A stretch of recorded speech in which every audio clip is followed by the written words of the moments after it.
Hey, Rainmakers, how you guys doing? Welcome to today's show. My name is Greg Mack, and I'm the host of the Rainmaker podcast. Wanted to welcome you. When we're talking about the sales process, which I really want to start calling the interviewing process, but we'll call it the sales process because that currently frames and contextualizes the discussion, should give everybody a sense of what we're talking about, right? We're talking about someone like you, a professional representing a service and or products, and you're talking to what often is a complete stranger, someone from your community, either on the phone or in person, about what you do to see whether or not they want to give you their money and purchase that service or product. So that's what we're talking about. And an interview is because I don't want you to think about it as a sales transaction because of all the negative connotations that come with that process for both you and the consumer, which we spend pretty much a whole morning on in the Rainmaker 201 course. And I really would recommend that you grab that thing and get on that, because all the things I'm talking about in the podcast are contained in that course. And so one of the things we talk about is the very beginning of the process, the first step in the system that is put forth in Rainmaker 201 is based on the concept of identity and role. And we can only perform, we have rules in our system, and one of those rules is we can only perform in our roles in a manner that is congruent with how we see ourselves conceptually as I. And what R means here is roles, and what I means here is identity. And our second rule that complements that first rule is that in sales transactions, in interviews where professional services and products and money is being discussed with somebody else, I'm asking you to protect your belly button. And what does that mean? That means that in these transactions, your identity, your I, is a third party at the event, emotionally detached, only supporting your role performance.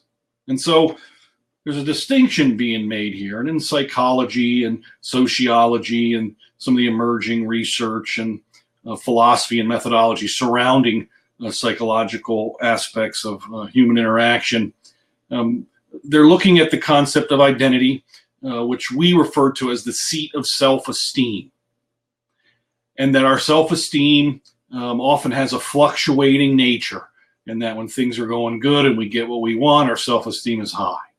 And when things are going bad and we don't get what we want and people belittle us or we fail at something, our self-esteem drops down. And so we're on this kind of fluctuating roller coaster of self-esteem, which is based on how we interact with the world. And the idea of role is constructed from the notion that each transaction, each relational transaction we're involved in tends to emanate from a particular role.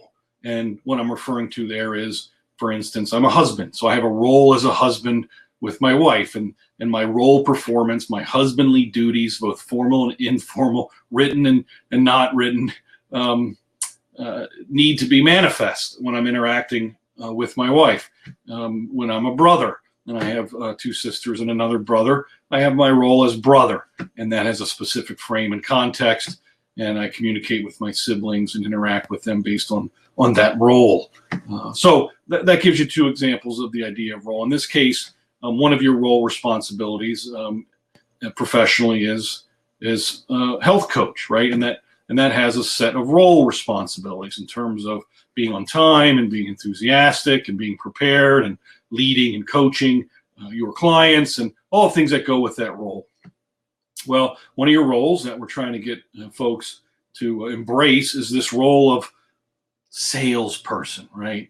Interview person, the role in your professional repertoire or quiver of capabilities where you're able to go out and interact or receive calls and requests via email, phone, walk-in, some stranger who wants to know what you're doing and how much it costs and all the questions that come with that. And so what we're trying to do to parse this out a little bit, to get the identity, the seat of self-esteem, and again, generally speaking, we're defining as identity those aspects of you which are immutable or unchangeable, which primarily come from your history, and of course, genetics and the confluence of that impinge on your identity, along with the nurture part, who raised you and how they raised you and what they did and didn't do to nurture and support you as a growing human, which is a big deal, actually, in psychological and mental and health development. And this idea of role, which are these various hats we have and that we wear as we move through life. And so in the case of self-esteem and identity, often what happens is when we go out into the world, we tend to want our self-esteem to be built up, unless we have some kind of pathological psychological condition where we want to feel bad and we need to be the victim all the time, and we actually seek out situations that keep us in a low state of self-esteem. And this is unfortunately the case all too often. But in a fluctuating state of self-esteem, we often get our self-esteem, which is in the seat of our identity, from the way our roles go. And when our roles go great and you teach a great class and all of your participants and students are excited about it and they tell you how awesome you are, man, you feel good, right? Your self-esteem feels good. Your identity feels good. And we like to do those things that keep our identity at the lowest risk possible, our self-esteem protected.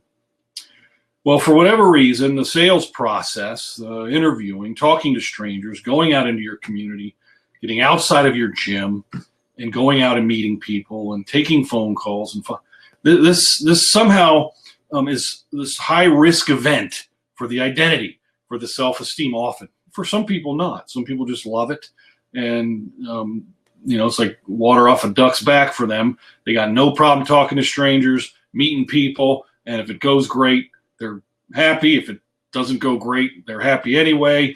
And this is really what we're searching for, and what these two rules are trying to get across is this idea that when you're performing in your roles, there's a relationship between the identity, and we can't get too far in our roles away from how we really think and feel about ourselves, independent of those roles. Now, when those things get mixed up and your identity is your role, this is where there's high risk, because your self-esteem is now attached to the ups and downs of what happens in role. And we're trying to get you to filter that a little bit better and understand that your identity and your self-esteem is separated, in a sense, protected from what's happening in role. And so that's what we mean by being emotionally detached. If we excessively get too much of our emotional needs met from our roles, then the way those roles go are going to be a roller coaster for you over the course of a day, a week, a month, and a year.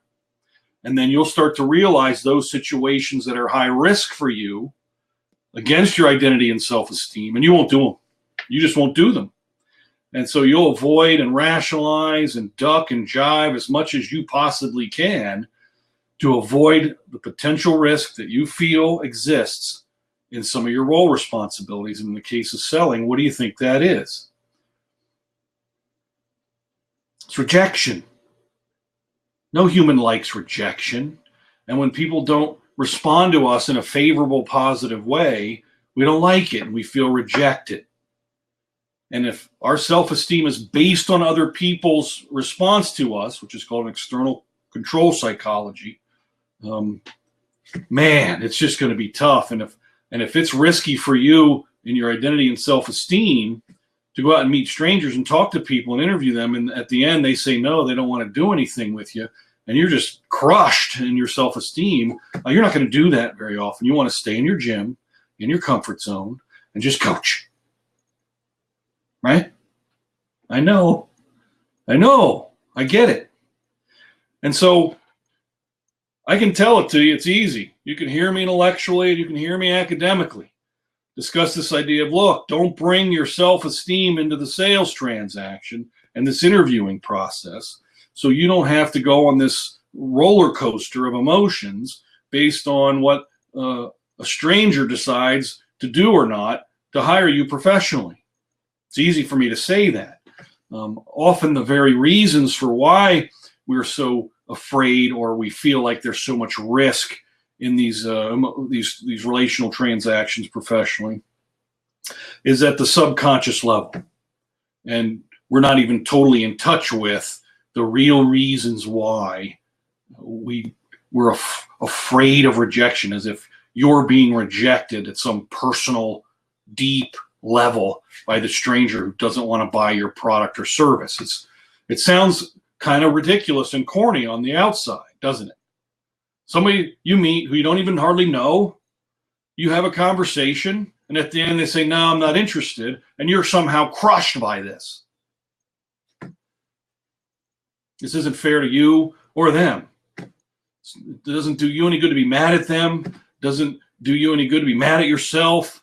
All this is, in terms of role responsibility, is trying to come up with some structural way to meet a stranger in a pretty short period of time, develop some kind of trust with them so that you can have an honest conversation about what they need and want, and you can share what's necessarily important from what you provide and see if there's a match there and come up with a mutual decision, yes or no. They're measuring risk as much as you are, except their risk is in commitment and money and time and change, right? And not everybody likes change. And so the way we each have coping skills built around uncertainty and change matters in a big way. And I can't emphasize this enough. It's why it's the first step in the Rainmaker system, is this has to be dealt with, because all of the rest of the strategies and tactics and processes for communicating and reacting to this human, so that you can only control yourself, which is all you can do in this situation, you can't control them, isn't sabotaged and corrupted by an identity and self-esteem based issue that keeps you from executing a specific role responsibility, which is really simple in its basic fundamental form, which is, I got to talk to these people in my community. Their health and fitness and exercise and wellness needs are. I got to see if they have the money and the budget and the time and they're willing to make the decision to commit. And then I've got to feel this out for myself to see if I want to be in this relationship. And that's all that this is. That's all that this is. And if you make it about your personal self-esteem, about whether a complete stranger wants to hire you or not, you're in trouble. And you're going to have a lot of problems in your career, because you're going to be totally reliant on someone else doing that process for you. And guess what? If it's the hard thing to do, they should get paid more. If all you want to do is coach and teach and do personal training, fine. But be prepared to give up some money to pay that person who's willing to do the hard thing that you're not willing to do. They got to get paid for doing that. If you really want to control your career, increase your value, make more money per unit time, however you look at that, embrace that role responsibility and those strategies and tactics, and learn those competencies and go out and execute them, and realize that really only 4 things can happen in these transactions. 1, you get a yes, they want to do it and you want to do it. No, you don't want to do it, they don't want to do it.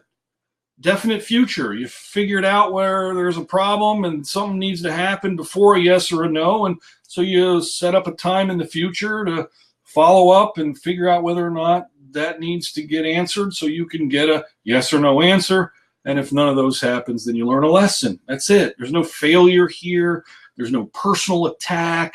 There's no self-esteem crushing process going on. It's just learning lessons, if you don't get yeses and nos, to try to figure out what strategies and tactics were not deployed or executed properly to get that outcome. And that's it. So hopefully when you perform in your roles, they're consistent with how you conceptually see yourself as an identity, and that your identity and self-esteem is totally independent of the chaos and the stuff you can't control around your life. And that when you're in these transactions and you react on the phone and you're reacting to an email or somebody walks in, take a minute to check up your identity and your self-esteem and say, I got to set this aside and make sure that this is protected as I interact with this stranger and try to figure out what's going on, and whatever happens can't affect me emotionally. Don't give people this power. It doesn't make any sense to me. So that's my recommendation.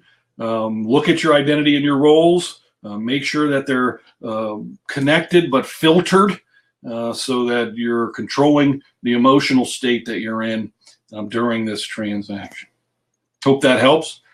Just as a heads up, won't be a podcast November 5th and November 12th. I'll be on holiday and getting rested up so that we can crush the rest of this year and next year, 2019. We got lots to do, and I really want to help you succeed in your professional choice to be a health coach, and the MadLab system, and execute its philosophy and its methods, its strategies and its tactics, so you can have a successful, satisfying, professional career in this business.